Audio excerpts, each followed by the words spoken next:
အားလုံးပဲမင်္ဂလာပါရှင်ဆရာကြီးဗမော်တင်အောင်ဤပန်းဝေဝေဝိထုရှိကိုအပိုင်း30အနေနဲ့ဆက်လက်ဖတ်ပြပေးမှာဖြစ်ပါတယ်ရှင်ကျမနဲ့အတူနားဆင်ခံစားပေးကြပါအောင်ရှင်အခန်းနှစ်မင်းကြီးကတော်ဒေါ်မြရွှေသူယုံငန်းသို့နေကင်းဘက်တွင်ရှောင်းတခင်ဝင်ရောက်လဲပတ်သွားပြီးနောက်ရုံးစင်းချိန်မတိုင်မီသူသည်အိမ်သို့ကမန်းကရန်ပြန်ပြေးလာရ၏အဘဲကြောင့်ဆိုသောကြောင်းတွင်သူသားကိုတူအေးမိကသူ၏ရင်ကျက်ပန်းနာယောဂါထားသဖြင့်အိမ်သို့ပြန်ပို့လိုက်ရကြောင်းသတင်းကိုသူတို့ကြောင့်ဆရာမကြီးကတယ်လီဖုန်းဖြင့်အကြောင်းကြားသောကြောင့်ဖြစ်၏ဒေါ်လာရင်သည်သူ၏တာဝန်ကိုထမ်းဆောင်ပြီးစီးသွားသောအခါစကားပြောပွဲကိုပြန်ချလိုက်ပုံရ၏နေအိမ်သို့ပြန်ရောက်သောအခါသူယောဂါကဖီစီးနှိမ့်ဆက်သဖြင့်သူ့အမိကိုတတွတ်တွတ်မြည်တမ်းတာရင်အသက်ဖုံလိုက်ရှူနေရရှာသောသားငယ်ကိုတူးကိုစိတ်ပင်မမွေရာဦးတန်းတင်တွေ့ရ၏ကိုတူးဤဂရင်ကောင်းရင်းဘက်တွင်သူ့အမမတ်စုကိုတွေ့ရ၏ထိုမိန်းကလေးသည်လည်းများစွာညှိုးနွမ်းလျက်ရှိနေ၏ကိုတူးဂရင်ဘေးတွင်သူ့ဖခင်ရလိုက်သောအခါဝေဒနာခံစားနေရသောသားငယ်သည်အားတက်လာပုံရတော်လဲအမေနှင့်သူ့မိခင်ကိုမြည်တမ်းသားနေစေသာဖြစ်၏ထို့ကြောင့်ထိုးနေကြဆေးထိုးရန်သူတို့မိသားစုဆရာဝန်ကိုအိမ်မှကားနှင့်အပင်ခံလိုက်ပြီးနောက်သူ့အမိကိုတတွတ်တွတ်မြည်တမ်းတာရင်ဝေဒနာခံစားနေရသောသားငယ်၏ဘေးတွင်စောင့်ကြရ၏သူ့မောင်ကရင်ကောင်းရင်တွင်သူ့ဖခင်ပြန်မရောက်မီစောင့်ကြကြည့်ရှုနေသောမဆုသည်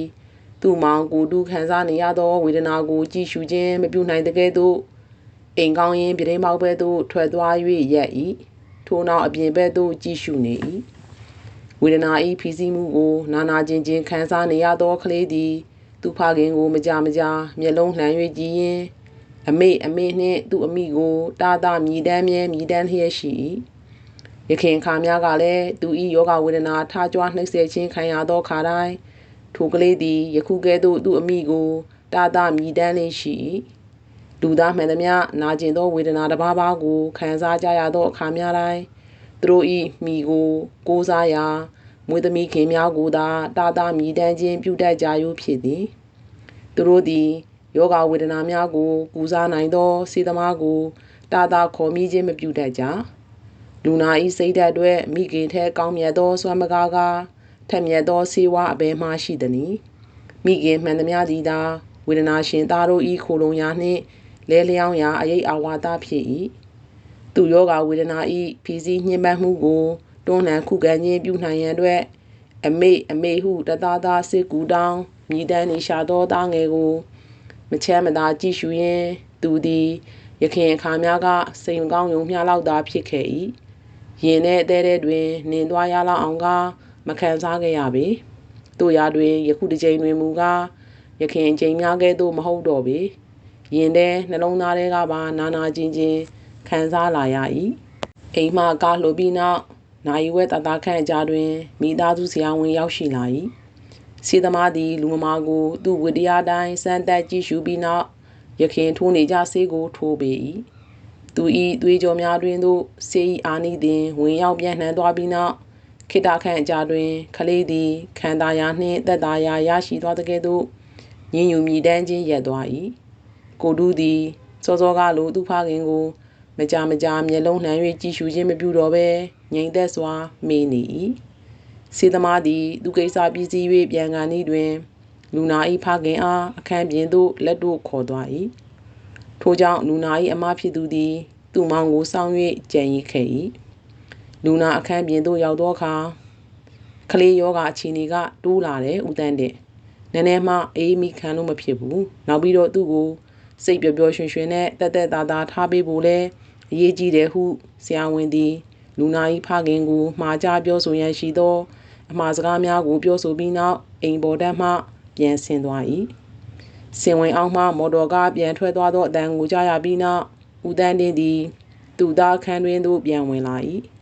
မဆုသည်သူ့မောင်ကိုနွေးထွေးနှင့်တက်တာရှိစေရန်အတွက်စောင့်ချုံပေးလျက်ရှိ၏ထိုမိန်းကလေး၏မျက်နှာသည်ခက်စောကားလောက်ညှိုးနွမ်းခြင်းမရှိတော့လဲလန်းဆန်းခြင်းမရှိသေးအုံမှိုင်း၍နေ၏မိန်းကလေးတယောက်နှင့်မတူဘဲအမဲအိုကလေးနှင့်တူ၏ကျောင်းဝေစားများပင်လဲခြင်းမပြုရသေးသောမဆုကိုအိမ်ဝေစားများလဲရန်အခန်းတွင်မှထုတ်လိုက်ပြီးနောက် ဦးတန်းတင်းသည်ဂရင်ချင်းရင်ဘက်တွင်ရက်ခါမေးနေသလားမိန်နေသလားခွဲခြား၍မရသောကိုတူကိုငေးဆိုင်ကြည့်ရှုလျက်ရှိ၏ထိုကလေးတယောက်သည်သူ၏ဖခင်နှင့်အမဖြစ်သူတို့၏ပိုက်ထွေးမှုနှင့်ယူရကျင်နာမှုများကိုကောင်းစွာရရှိစေကမူသူအဖို့အရင်နှီးဆုံးဖြစ်သောမိန်းမတဦး၏ပိုက်ထွေးမှုယူရမှုနှင့်ပြုစုမှုများကိုကမရရှိခဲ့ပေဟာနေ၏သူသည်ထိုမိန်းမတဦး၏ယူရပိုက်ထွေးမှုနှင့်ရင်ငွေကိုသူဘာသာစကားနှင့်သူတောင်းခံလျက်ရှိ၏ယင်းသို့သူသားကိုတူအစဉ်တစိုက်နှင့်အခွင့်အခါသာတိုင်းတောင်းခံပြောကြားလျက်ရှိသောဘာသာစကားကိုသူဖခင်ဦးတန်းတင်းသည်ယခင်အခါများကအပေါ်ယံများလောက်သာနားလည်ခဲ့၏သူဘွား၏ဟာကွက်ကိုဖြည့်တင်းပေးဖို့ရန်အတွက်ထိုကလေးသည်အဘယ်မျှပင်ပန်းကြီးစွာပြောဆိုတောင်းခံနေရသောအဖြစ်ကိုသူသည်ရိပ်စားခြင်းမရှိခဲ့တို့ရာတွင်အသက်40ကျော်လာခဲ့ပြီးကမှသူ့ဘဝတွင်ပထမဦးဆုံးချိန်တာဟုအခေါ်ခံရပြီးနောက်ယောဂနှိမ့်ဆက်သဖြင့်သူ့အမေကိုတသားသားမြည်တမ်းခေါ်ဝေါ်နေသောသူသားငယ်နှင့်ရင်ဆိုင်ခြင်းပြုလိုက်ရတော့မှဦးတန်းတင်းသည်သူသားတစ်ချိန်လုံးပြောကြားလာခဲ့သောဘာသာစကားကိုလေးလေးနက်နက်သဘောပေါက်နားလည်လာ၏ဦးတန်းတင်းသည်လူကြီးတစ်ယောက်ဖြစ်နေ၍သာနှင့်သူ့အနေဖြင့်အမေဘယ်မျှဆာလောင်မိုးသိရှိနေသည်ဆိုသောအဖြစ်ကိုသူဘာသာသူတတိမမူခဲ့မိခြင်းဖြစ်၏တို့ရာတွင်သူကိုတစုံတစ်ယောက်ကသားဟုခေါ်ဝေါ်ခြင်းပြုလိုက်သောအခါမှပင်သူသည်အဘယ်မျှအမေဆာလောင်မိုးသိလျက်ရှိနေသောတဝါတကောင်ဖြစ်နေမှန်းသိရှိတွေ့မြင်လာခြင်းဖြစ်၏ယင်းတို့သူကိုယ်သူတွေ့မြင်သိရှိလာသောကြောင့်လည်းသူသားကိုတူ၏ဘာသာစကားကိုသဘောပေါက်နားလည်လာခြင်းဖြစ်၏ဆေဝါ၏တကူအာနိတင်ကြောင့်ညကကိုတူသည်ကောင်းစွာအိပ်ဆက်ခြင်းပြုရ၏တို့ရာတွင်သူ့အမမတ်စုသည်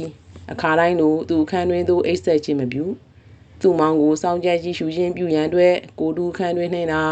လာရောက်အိပ်ဆက်၏တို့ရာတွင်ထိုညကမူဦးတန်းတင်းသည်ညင်းတဲ့တကောင်ကြော်လွန်သည့်အထိအိပ်ဆက်ခြင်းမပြုနိုင်ချေအစဉ်တစိုက်သူ့အမေကိုခေါ်ပေးပါဟုမျက်လုံးတငယ်နှင့်တွတ်တောင်းခံပြောကြားလာခဲ့သောသားငယ်ကိုတူ၏ဖြစ်င်ကိုစဉ်းစားရင်းအမိရောအဖပါငန်းငန်းမောမောနှင့်လူကြီးကြီးပြင်းလာခဲ့ရသောသူ့အတိတ်ဘဝဇာတ်ကြောင်းကိုပါဆက်စဉ်းစားနေမိသောကြောင့်ဖြစ်၏တကောင်ကျွဲဘဝအခန်း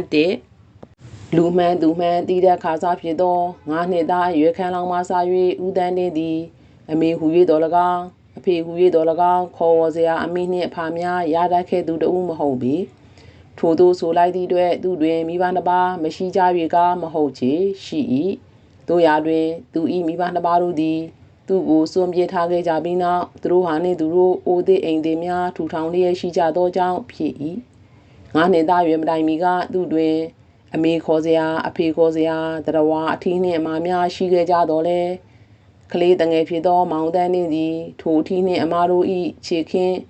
င်ကျင်နာမှုနှင့်ယူရပိုက်ထွေးမှုများကိုသားတစ်ယောက်နေဖြင့်ခံစား권အလင်းမရှိခဲ့သလောက်ပင်ဖြစ်၏တခါသူတို့လင်မယားအခက်မသိ၍စကားများရန်ဖြစ်တတ်ကြသောခါများတွင်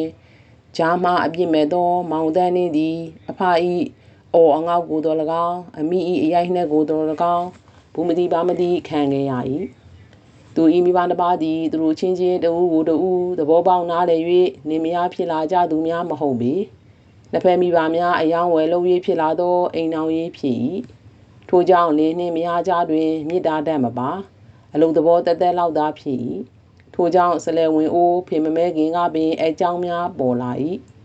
သူအဖဘဲမှဖွာအေကြီးဒေါ်စုသည်အထယ်ကြီးပြဲမုတ်ဆိုးမှဖြစ်၏အထယ်ကြီးပြဲပြီးအဆန်မရှိတော့လဲဟန်လောက်တော့ကြံသေး၏သူအမိဖဲမှဘိုးဘွားများမှာပင်စင်စားများဖြစ်ကြ၏ထို့ကြောင့်အဆန်မရှိဟန်လောက်သာရှိ၏ရင်းကဲ့သို့နှစ်ဖက်လူကြီးမိဘများကတဦးပေါ်တဦးအထင်တကြီးနှင့်၎င်းတို့၏သားသမီးများကိုလူငယ်များသဘောထားကိုမဆူမဆန်းမလေးမလာပဲနေရာချခဲ့ကြခြင်းဖြစ်၏တို့ရာတွင်အထင်နှင့်ဘဝတခြားစီဖြစ်ခဲ့ကြ၏ထို့ကြောင့်လူကြီးချင်းသာမကလူငယ်ချင်းမှာအစင်မပြေဖြစ်လာခဲ့ကြရခြင်းဖြစ်ရ၏မောင်တန်းနှင့်ကိုရရှိခြင်းတွင်သူ၏မိဘများမှာငယ်ရွယ်သူများဖြစ်ကြ၏ထို့ကြောင့်အတ္တနှင့်မာနများလွန်ကဲတုံးဖြစ်ကြ၏တဦးနှင့်တဦးလူလောကကြီးကိုမြင်ပုံမြင်နည်းမတူကြသောအခါထိုအထီးနှင့်အမတို့သည်မကြာခဏခိုက်ရန်ဖြစ်ပွားလာ၏ယင်းသို့တင်မြတ်ခြင်းမရှိဘဲမကြာစကားများရန်ဖြစ်လေရှိကြသော မိဘနှစ်ပါးတို့၏အကြားတွင်မောင်တန်းတင်းသည်နေစရာထိုင်စရာအရက်နေရာမရှိသောလူပေါက်စာကလေးတစ်ယောက်မျှသာဖြစ်ခဲ့၏ကလေးတငယ်ဘဝကလေးကပင်သူသည်အလွန်တရာစိတ်မချမ်းမသာဖြစ်နေခဲ့ရသောတရားကလေးတစ်ကောင်ဖြစ်၏သူသည်မကြငိုယိုခြင်းပြုခဲ့ရ၏ဤသို့ဖြင့်ဦးတန်းတင်းသည်မေတ္တာတရားအလွန်တရာခေါင်းပါသောအိမ်တော်တစ်ခုတွင်မျက်လုံးတငယ်နှင့်ညှို့နွမ်းလူဖြေလာခဲ့ရသူတဦးပါဖြစ်၏သူတို့ချင်းချင်းလည်းချစ်ခင်ကျင်နာမှုမရှိဘဲသူကိုလည်းချစ်ခင်ကျင်နာမှုပြသရောက်ကမှမတိတတ်ကြသောမိဘနှစ်ပါးတို့ကိုကလေးတငယ်ဘွားကပင်မောင်တန်းတင်းသည်မစင်စားတတ်အောင်ရှိ၏နားမလဲနိုင်အောင်ဖြစ်၏တိုက်ဝန်းနှင့်တင်းမြတ်ရှိတတ်ကြသောအခြားမိသားစုများကိုတွေ့ရမြင်ရသောအခါများတိုင်းမောင်တန်းတင်းသည်သူ့ဘဝအတွက်ဝမ်းနည်းခြင်းဖြစ်ရ၏ထိုကဲ့သို့သောမိဘများနှင့်မိသားစုများကြားတွင်လူဖြစ်မလာရကောင်းလားဟုသူကိုယ်သူလည်းမကြည်မချမ်းဖြစ်ရ၏သူရာတွင်ထိုအလုပ်သည်သူတတ်နိုင်သောအလုပ်မဟုတ်ပေတဘာဝတရားကြီး၏အစီအစဉ်မျှသာဖြစ်သည်မဟုတ်သလောသူအဖို့ငိုကြွေးခြင်းပြုယုံမှတပါတခြားပါမှမရှိယင်းသို့ရန်စစ်များကပရိပခထူပြောသောအိမ်တော်တစ်ခုတွင်လူဖြစ်လာရသဖြင့်မောင်တန်းတင်းသည်မကြနေထိုင်မကောင်းဖြစ်ကာအလွန်တရာချူကြသောကလေးတစ်ယောက်ဖြစ်လာခဲ့ရ၏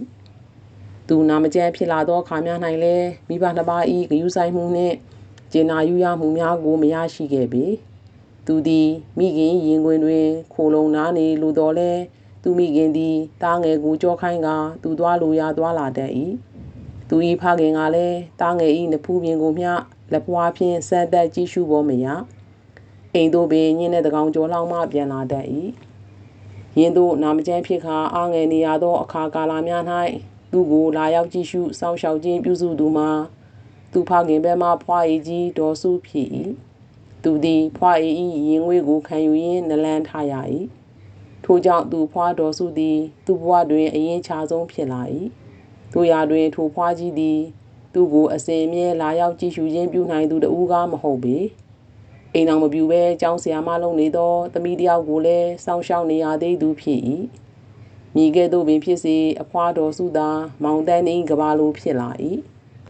ထိုအဖွားကြီးသူထံသို့လာရောက်လေပတ်ကြည့်ရှုမိနေရက်ကိုသာသူသည်မျှော်ရှုရင်းအချိန်ကုန်လွန်လေးရှိ၏တို့ရာတွင်ကျောင်းဆရာမလုပ်နေသောသူအတော်အပြူကြီးကားတော်မူသူတို့အိမ်သို့ဘယ်တော့မှလာရောက်လေပတ်လိမ့်မရှိ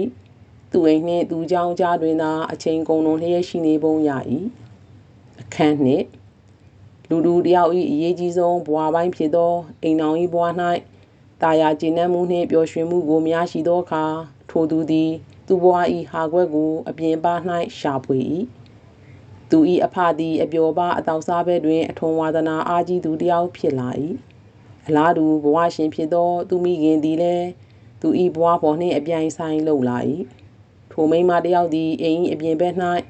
သူဘဝတာယာမှုများကိုတောနှင်းရှာဖွေ၏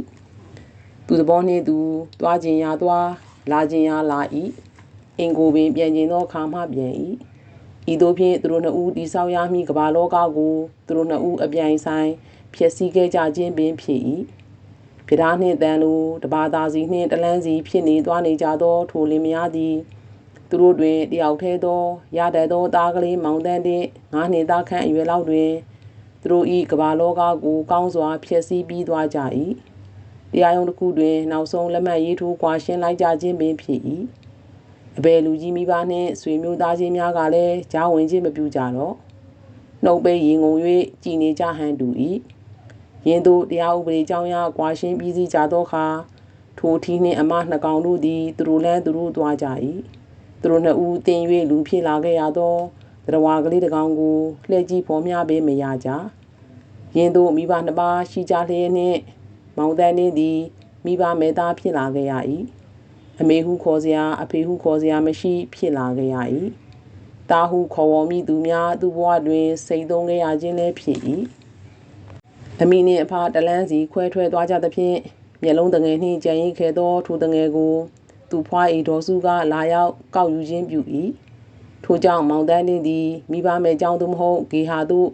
မရောက်ရှိခဲ့ရခြင်းလည်းဖြစ်၏သူဖွား၏ဒေါ်စုသည်အထည်ကြီးပြဲမုံဆိုးမှဖြစ်၍အိမ်အောင်မပြူသေးသောသူသမီးကျောင်းဆရာမတဦးနှင့်နေထိုင်ရ၏ လင်နှင့်သားသမီးများ၏ဝေယဝိစားနှင့်ဒုက္ခများကိုမခံလို၍သူဝမ်းသူကြောင်းနေသောသူ၏ဒေါ်လေးဒေါ်များစိန်သည်သူမိခင်ဒေါ်စုအိမ်ပေါ်သို့ဆွဲတင်လာသောမောင်တန်းနှင့်ကိုများစွာလက်ခံလိုပုံမရလှချေမလွဲသာမကင်းသာကြည်နေကြရခြင်းဖြစ်ဟန်တူ၏လင်ဒုက္ခသားသမီးဒုက္ခမခံလို၍ကိုဘာသာကိုလောက်ကိုင်းစားတောင်းနေသောအမျိုးသမီးတဦးသည်သူတစ်ပါး၏ဒုက္ခကိုသူ၏ပခုံးထဲသို့အဘယ်သို့လွှဲပြောင်းလက်ခံခြင်းပြုနိုင်ပါမည်နီသူကိုကျွေးမွေးခဲ့သောအမိဖြစ်နေ၍သာထိုအမေကြီးတို့သမျှကိုလက်ပိုက်ကြည့်နေခဲ့ရခြင်းသာဖြစ်တန်ရ၏ယင်းတို့တာဝန်မဲ့မိဘနှစ်ဦးတို့ကဥပက္ခာထားခဲ့ကြသဖြင့်9 နှစ်သားခန့်အသက်အရွယ်လောက်မှစ၍လင်သေးသူဖွားအေကြီးနှင့်၎င်းလင်မယူသောအတော်နှင့်၎င်းနေထိုင်ကြည်ပြင်းလာခဲ့ရ၏ထိုဖွားအေနှင့်အတော်တို့ကလက်ခံမွေးမြူ၍သာလူဖြစ်လာခဲ့ရခြင်းလည်းဖြစ်၏မောင်တန်းနှင့်သည်အဖွားအတော်များနှင့်စတင်နေထိုင်ခြင်းပြုရသောချိန်မှစ၍အတီးတီးသေလွန်သွားကြသည်ထိသူ၏မိဘများနှင့်လူချင်းမတွေ့ခဲ့ရတော့ပေသူတို့သဘောနှင့်သူတို့အိုးသေးအိမ်သေးများထူထောင်ကာတရတကြီးသို့လွင်ထွက်သွားကြသောသူ၏အမိနှင့်အဖတို့ကလည်းသူကိုသားတယောက်နေဖြင့်စည်ရင်သွင်းထားခဲ့ပုံမရဒင်းတိုင်းနှင့်ဒင်းကန်ဟူ၍သဘောထားခဲ့ကြပုံပေါ်၏မိဘနှင့်သားသမီးဖြစ်၍သူသည်သူကိုစွန့်ပစ်ထားခဲ့ကြသောထိုအထီးနှင့်အမတော်ဝါနှစ်ဦးကိုအစပထမတွင်မကြာသတိရလွမ်းဆွတ်တတ်၏သွား၍တွေးပြလျင်ပြေးသွားကတွေးခြင်းစိမ်များတဖွာဖွာပေါ်လာတတ်၏အထူးသဖြင့်သူနှင့်တက်တူရွယ်သူကလေးများနှင့်သူတို့မိသားစုများပျော်ပျော်ပါပါနေထိုင်ဆက်ဆံကြသည်တွေ့ရမြင်ရသောအခါများတိုင်းထိုကဲ့သို့စိတ်ဓာတ်များတာမနိုင်စီများဖြစ်ပေါ်လာတတ်၏တို့ရာတွင်သူကိုရှိလေသည်ဟု၍သဘောထားပုံမရကြသောထိုအမိနှင့်ထိုအဖတို့ကိုသူအဘယ်မှလိုက်ရှာရမည်နီသူသည်ကလေးသူငယ်မျှသာဖြစ်၏ထိုကြောင့်ကွယ်ရာရက်တွင်မျက်ရည်ကျရ၏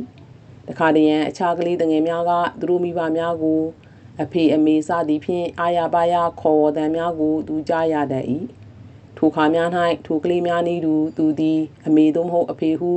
ဟစ်အော်ခေါ်လိုက်လိုသောစိတ်များတဖွာဖွာပေါ်ပေါက်လာ၏တို့ရာတွင်တာဟု၍သူကိုပြန်လဲတုတ်ပြန်ခြင်းပြုကြမည်အမိနှင့်အဖတို့ကိုကသူ၏မိုးကုတ်ဆယ်ဝိုင်းတွင်၌ရှာဖွေကြည့်ရှု၍မမြင်ရချေသူသည်နှုတ်ဆွလျက်ရှိ၏မောင်တန်းနှင့်ကိုသူချစ်တောင်းနှင့်သူရက်ခါသူလန်းသူရွေးချယ်သွားတတ်လာတတ်သည့်အသက်ရွယ်ထိတာဝန်ယူမွေးမြူခဲ့ကြသူနှစ်ဦးရှိ၏တဦးမှာသူ၏ဖွား၏ဖြစ်၍ကျန်ဦးမှာသူ၏ဒေါ်လေးဖြစ်၏ထိုသို့ကြည့်ရှုမွေးမြူပေးခဲ့ကြသူနှစ်ဦးနှင့်သူ၏ဖွားတော်စုကသူ့ဘော်တွင်ဂယုဏပါပုံရ၏တို့ရာတွင်သူ့ဒေါ်လေးတယောက်ကတော့မူတာဝန်မကင်း၍သာကြည့်ရှုခဲ့ခြင်းဖြစ်ပုံရ၏အခန်းတော်အဖွားနှင့်အတော်လုံးသူများလက်ဝဲသို့ကြာရောက်ခဲ့ရပြီးနောက်မောင်တန်းတင်းသည်ကြောင်းစား၍တည်ရ၏သူ့တော်ဆရာမလုပ်သောကြောင်းတွင်ဖြစ်၏ကျောင်းသားလူငယ်မျှသာဖြစ်တော်လဲအလွန်တရာစီကံကြီးသောအတော်ပြိုကြီး၏အုပ်ချုပ်မှုအောက်တွင်နေထိုင်ရသဖြင့်သူနှင့်တန်ရာအိမ်တာဝန်များကိုယူရ၏မူလာတန်းကျောင်းသားရွယ်ထိသူသည်အိမ်၏ဝေယဝိစားလုပ်ငန်းများဖြစ်သောတမြဲလှဲကျန်းတိုက်ရေခတ်ပကံစေးစားသောအလုပ်ကိုင်များကိုလုပ်ကိုင်ရ၏ဤလောကကြီးတွင်အလုံးမလုံးဖဲဘာတစ်ခုမှအလကားမရဆိုသောနိယာမကိုလူမှန်းသူမှန်းတည်တဲ့ခါစားအသက်ရွယ်လောက်မှစား၍မောင်တန်းတင်ကောင်းစွာနားလည်ခဲ့၏ကလေးတငယ်များသည်အစောနှင့်ကစားကိုတက်မဲ့လေးရှိကြ၏သူရာတွင်မောင်တန်းနှင့်သည်ရင်းအခွင့်အရေးများကိုမရခဲ့ချေသူတွင်အလုတ်ချိန်နှင့်စာဖတ်ချိန်သာရှိ၏ထိုစည်းကမ်းပေါင်တွင်မှလွတ်ထွက်မသွားရအောင်သူ၏ဒေါ်လေးဆီယာမကသူ့ကိုကောင်းစွာကြက်မှတ်၏ထိုကြောင့်စာအုပ်နှင့်အလုပ်သည်သာသူနှင့်ရင်းချသောအရာဝတ္ထုများဖြစ်လာကြ၏အလုံးလုံးရင်းသူသည်ပျော်ရွှင်တတ်လာတဲ့ကဲ့သို့စာဖတ်ရင်းအတီတရားအလိမ္မာများရရှိလာ၏သူမူလာတန်းအောင်မြင်သောနှစ်တွင်ရဝဲတွင်သူတို့အိမ်များနှင့်နေထိုင်လျက်ရှိကြသောသူအမိနှင့်အဖရှေ့စဉ်နောက်ဆင့်ကွယ်လွန်သွားကြ၏သူမိခင်၏ယုံလောင်းကိုကသူသည်မတွေ့မမြင်လိုက်ရပေသူအမိဘဲမှဆွေမျိုးသားချင်းများကသူ့ကိုလာရောက်ခေါ်ငင်ရန်အမှန်မထားကြသောကြောင့်ဖြစ်ဟန်တူ၏တို့ရာတွင်သူအဖ၏အာသူဘတို့ကအဖွားနှင့်အတော်များကခေါ်သွားကြသဖြင့်ရောက်ခဲ့ရ၏တို့ရာတွင်ခေါင်းသွင်းထားပြီးဖြစ်၍သူအဖ၏ယုံလောင်းကိုကမမြင်ရတော့ချေသူဖခင်၏အာသူဘတွင်ထိုသူ၏အမိနှင့်အမလုံးသူတို့မိမသားများပြီးငိုယူကြ၏ တို့ရာတွင်မောင်တန်းနေသည်သူ၏ရင်ထဲ၌အဘယ်သို့မျှမဖြစ်သဖြင့်ငိုကြွေးခြင်းမပြုသူအဖတယောက်လုံးသေဆုံးရသောပွဲတွင်၌သူသည်သစိမ်းတယောက်လိုဖြစ်နေရ၏မူလာတန်းမှအလဲတန်းသို့တက်ရောက်တင်ကြရသောကျောင်းသူကျောင်းသားများသည်ရေဘူးရနေဖြင့်3နှစ်မျှကျောင်းတက်ကြရ၏အချို့သောကလေးများသည်3နှစ်နှင့်ပင်မပြီးစည်းကြပေတို့ရာတွင်အလုံးနှင့်စာအုပ်လောက်သာအပေါင်းအသင်းရှိသောမောင်တန်းနေသည်2နှစ်များသာတင်ကြားခြင်းပြုခဲ့ရ၏အလဲတန်းများဆိုင်ရာနောက်ဆုံးစစ်စာမေးပွဲကိုဖြေကြားရသောအခါသူသည်ပညာရေးအာဏာပိုင်များအံ့ဩခြင်းပြုရလောက်သောအမှန်များဖြင့်အောင်မြင်ပြီးစီးခဲ့၏သူဖွားတော်စုသည်သူမြေကြောင့်ပြော၍မဆုံးဂုံယူ၍မဆုံးဖြစ်ခဲ့၏အထက်တန်းကျောင်းများသို့တက်ရောက်တင်ကြရသောအခါမောင်တန်းနေသည်သူ့အတော်အဖွားများနှင့်ခွဲခွာခဲ့ရ၏သူတော်ဆရာမလုပ်သောမျိုးလေးတွင်အထက်တန်းကျောင်းမရှိသောကြောင့်ဖြစ်၏အလဲတန်းစာမေးပွဲကိုထူးထူးချွန်ချွန်အောင်မြင်သောကျောင်းသားတစ်ယောက်ကိုပညာရေးဌာနမှထောက်ပံ့ကြေးပေးသဖြင့်မောင်တန်းနေသည်ရန်ကုန်နေပြည်တော်ရှိအစိုးရအထက်တန်းကျောင်းတွင်ပညာသင်ကြားခွင့်ရရှိလာ၏ယင်းသို့သူကိုလူမှန်းသူမှန်းသည့်တဲ့ခါစားအသက်အရွယ်လောက်မှစ၍ထိန်ကျောင်းအုပ်ချုပ်လာခဲ့ကြသောအမျိုးသမီးကြီး2ဦးတို့၏ကျေးဇူးကြောင့်တမျိုးတရွာတွင်ဆက်လက်ပညာသင်ကြားခြင်းပြုရသောအခါမောင်တန်းနေသည်သူကိုယ်သူကောင်းစွာထိန်ကျောင်းတတ်သူတို့ဖြစ်လာ၏စဉ်းစားတတ်စပြုသောအသက်အရွယ်ပိုင်းဖြစ်လာ၍သူချွန်ရမည်သူဘဝအကြောင်းများကိုစဉ်းစားတတ်လာ၏ထို့ကြောင့်သူတွင်ရှိသမျှအားနှင့်မှန်များကိုပညာသင်ကြားရေးကိစ္စတစ်ခုတည်း၌သာပုံ၍អော်၏သူသည်အဆောင်နှင့်အခြားသောကျောင်းသားများလိုကျောင်းရိပ်အပြင်ပသို့အရောက်ပေါင်းမရှိကျောင်းလုံးနှင့်သာအချိန်ကုန်လွန်သူဖြစ်၏မတန်တဆအချိန်ပိုရသောအခါများမှသာကျောင်းဝင်းတွင်ရှိကစားကွင်းသို့ဆင်းတတ်၏ယင်းသို့ကျောင်းစာအလုံးနှင့်သာအချိန်ကုန်လွန်လျက်ရှိသောကြောင့်မောင်တန်းတင်သည်ပေါင်းသင်းဆက်ဆံရေးဘက်တွင်အားနည်းခဲ့ရ၏အခြားသောကျောင်းသားများကသူ့ကိုစာကြပိုးတစ်ယောက်လိုသဘောထားတတ်ကြ၏တို့ရာတွင်သူနှင့်သက်ဆိုင်သောဆရာများကတော့မူမောင်တန်းတင်ကိုများစွာအလားလာရှိသောကျောင်းသားတစ်ဦးနှင့်သတ်မှတ်ကြ၏တင်ချကဲ့သို့သောဘာသာရပ်များတွင်ရာနှုန်းဖြင့်ရရှိခြင်းမှာဖြစ်နိုင်စရာရှိတော်လဲအင်္ဂလိပ်နှင့်မြန်မာစာများတွင်မှာအမှတ်90ကျော်သည့်အထိရတတ်သောထိုကျောင်းသားကိုကျောင်းအုပ်ကြီးလုံးနေသောမျက်နှာဖြူကပင်ခေါ်ယူတွေ့ဆုံ၍စကားပြောဆိုရသည့်အထိဖြစ်၏မောင်တန်းနှင့်သည်အထက်တန်းစာမေးပွဲကိုဖြေဆိုပြီးစီးသွားသောနွေရာသီတွင်ဝမ်းနည်းဝမ်းသာစရာအကြောင်း2ရက်နှင့်ကြုံရ၏ဝမ်းနည်းစရာအကြောင်းမှာသူ၏ကမ္ဘာလောကကြီးတစ်ခုကဲ့သို့ဖြစ်သောသူအဖွားတော်စုသည်လူကြီးယောဂနှင့်ကွယ်လွန်သွားသောကိစ္စဖြစ်၏သူ၏ဖခင်နှင့်မိခင်များတည်လွန်ကြစဉ်ကမျက်ရည်ကျရကောင်းမှန်းမသိခဲ့သောမောင်တန်းနှင့်သည်ဖွာ၏တည်ဆုံးချိန်တွင်လှိုက်လှဲငိုကြွေးရ၏များစွာစိတ်ထိခိုက်အားငယ်ခြင်းလည်းဖြစ်ရ၏ဖွာ၏ကြီးဆုံးမသွားရသည့်အတွက်များစွာစိတ်အားငယ်ခဲ့ရပြီးနောက်ဝမ်းသာစရာအကြောင်းကိစ္စတစ်ရပ်ကပေါ်လာ၏အထက်တန်းစာမေးပွဲအောင်စင်းများထုတ်ပြန်ကြေညာသောအခါသူ၏နာမည်သည်ထိတ်ဆုံးမှအထူးမှန်များနှင့်ပါလာယုံသာမကပညာရေးဌာနမှသူ့ကိုတက္ကသိုလ်ကျောင်းတွင်ဆက်လက်ပညာသင်ကြားရေးအတွက်ထောက်ပံ့ကြေးပေးမည်ဆိုသောကိစ္စပင်ဖြစ်၏အလဲတန်းဆီယာမလုပ်နေရသောဒေါ်မြစိန်သည်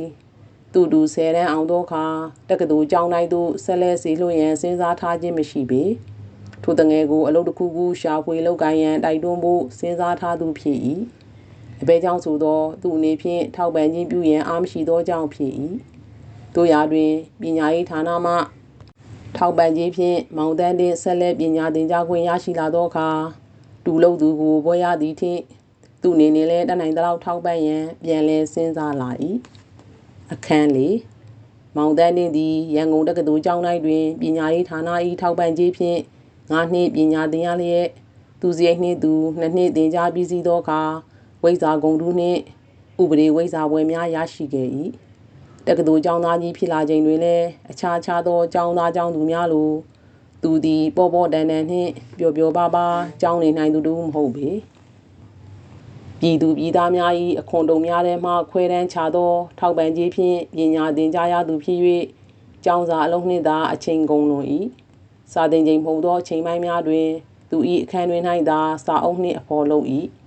ရန်ဖန်ရန်ကသက်ဆိုင်ရာစာကြည့်တိုင်များသို့တွားရောက်လည်ပတ်ခါသူအလိုရှိသောစာအုပ်စာတမ်းများကိုငှားရမ်းဖတ်ရှုလေရှိ၏အခွင့်သာသောအခါများတွင်ဆရာသမားများ၏နေအိမ်များသို့တွားရောက်လည်ပတ်ရင်းသူသိရှိလိုသောအကြောင်းအရာနှင့်အချက်အလက်များကိုမေးမြန်းစုံစမ်းတတ်၏ ထိုကြောင့်တဆောင်ထဲတွင်အတူနေကြရသောကျောင်းသားအများပြားကပင်မောင်တန်းနှင့်ဆိုသောကျောင်းသားတို့၏သူတို့အဆောင်တွင်တော်၎င်းတက္ကသိုလ်ကျောင်း၌တွင်တော်၎င်းရှိမှန်းသတိမထားမိကြပေမောင်တန်းနှင့်ဥပစာတန်းကိုအောင်မြင်သောအခါဂုံတူးတန်းတက်ခွင့်ရ၏တင်ချာရောအင်္ဂလိပ်စာတွင်သာမကမြန်မာစာတွင်မှာထူးထူးခြားခြားအောင်မြင်သူဖြစ်၍သက်ဆိုင်ရာဌာနများမှသူ့ကိုအလိုရှိကြ၏တို့ရာတွင်မောင်တန်းနှင့်တက္ကသိုလ်ကျောင်းသားဘဝသည်ကိုလိုနီခေတ်ဖြစ်ရာကသူသည်အင်္ဂလိပ်စာဌာနသို့ရောက်ရှိသွား၏အင်္ဂလိပ်စာကိုအထင်ကြီးကိုးကွယ်နေကြသောခေတ်ကာလဖြစ်သည်မဟုတ်သလောမောင်တန်းနှင့်သည်အသက်23နှစ်သားတွင်ဝိဇ္ဇာဂုံတူးတန်းကိုအောင်မြင်၏တို့ရာတွင်သူလောက်များအည်ချင်းမရှိသောအခြားမျက်နှာကြီးသားသမီးကျောင်းသားများဝင်ရောက်ရှင်ပြိုင်ခွင့်ရရှိသောမြို့ပြအုပ်ချုပ်ရေးဝန်ထမ်းဆိုင်ရာစာမေးပွဲကိုသူဖြေဆိုခွင့်မရခဲ့ပေမောင်တန်းနှင့်တွင်ကြောထောင်းနောက်ခံဘာမှမရှိသောကြောင့်ဖြစ်၏မောင်တန်းနှင့်ဝိဇ္ဇာဂုံတူးတန်းအောင်မြင်သောနှစ်တွင်သူတော်လေးတော်များစိန်သေလွန်ပြန်၏